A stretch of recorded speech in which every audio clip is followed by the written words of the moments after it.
Fearless Disease.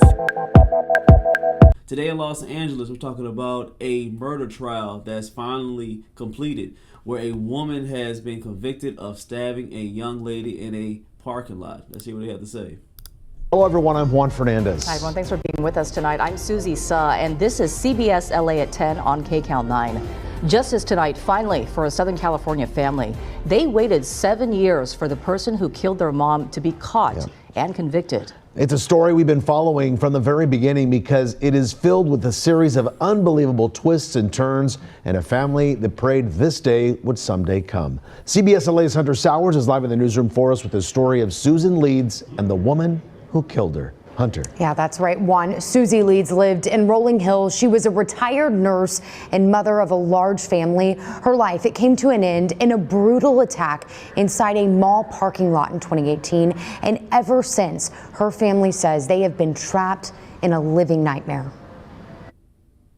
A 7-year crime saga finally comes to a close inside a courtroom as Cherie Townsend, accused of killing 66-year-old Susie Leeds, is convicted in her brutal stabbing murder. Her stepson says heartbreak over her death was unbearable for their family. The stab wounds didn't just kill Susie, it killed my father.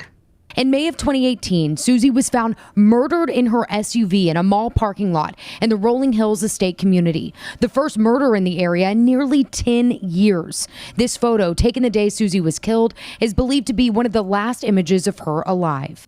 The day after her murder in 2018, a homeless man was arrested accused in her death, but then quickly released over lack of evidence. We believe that the motivation for this crime was robbery and that Mrs. Leeds was randomly chosen. That's when the sheriff's department pleaded with the public for information alongside her family. Very kind, very sweet, very loving.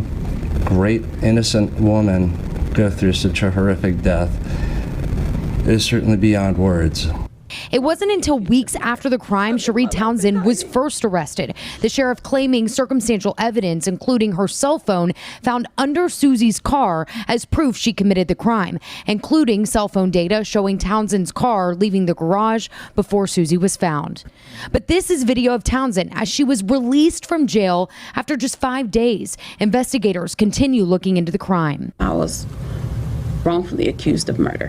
I lived my life in hiding. Later in 2018, Townsend sued LA County alleging false imprisonment and civil rights violations. She would be rearrested in August of 2023.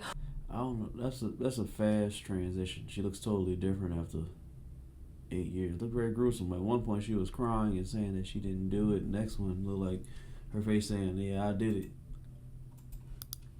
Where she's been ever since. From the district attorney to the public defender, I was very impressed. In a weeks-long courtroom battle, prosecutors painted Townsend as desperate for money to pay for a cheerleading competition in Florida. I could understand that everyone wants to provide for their children, but to take another human life for it is deplorable and monstrous.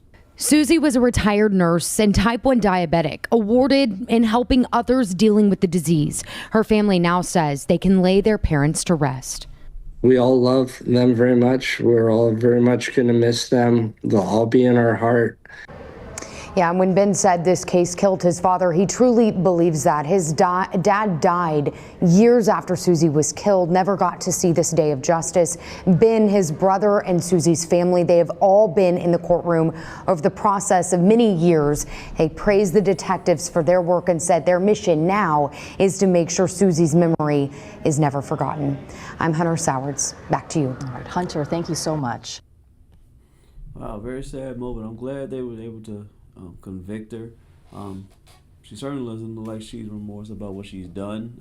A nurse that really loved her family. She was retired, and her life was taken all because a woman wanted to pay for her child's cheerleading competition. I'm glad this didn't become really big news and made it such a wave where it was a I would say racial thing. But it's a pattern that I've seen that most racial things always go one way. If a white person kills a black person, it's riots and things are being broken. But as we see a black woman has killed a white woman, this didn't hit front news, and it's sad to see.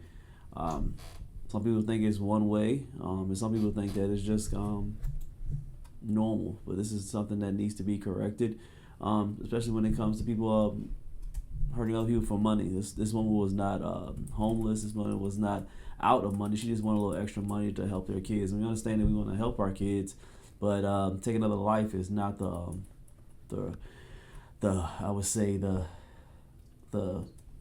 resolution to things. Sad story. But smash a like, tap the next video on the screen, subscribe, hit that bell. CashApp FearlessDisease is always in the description if you want to support the movement. And see you on the next one. Stay rich and stay fearless.